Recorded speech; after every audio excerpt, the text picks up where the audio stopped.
ในอิสลามที่มีความเข้มแข็งและความศรัทธาถึงแม้เวลาจะนานเพียงใดก็จะขอ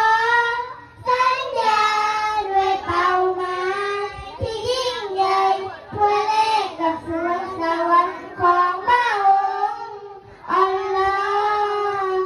อัลลอฮุคอยะตุนา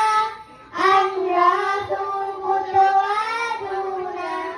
อันกุสอันดุสุลุดุนาอันมาฟีซาบิลิลลาฮ์อัลลอฮุคอยะตุนาอันรอซูลกุตวะดูนาอันกุสอันดุสุลุดุนาอันมาฟีซาบิลิลลาฮ์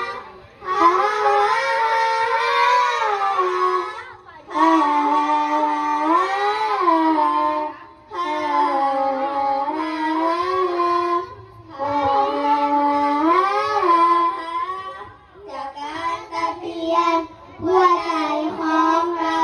สู่ความจำเป็นของพระองค์อัลลอฮ์และความสัมพันธ์และการเป็นพี่น้อง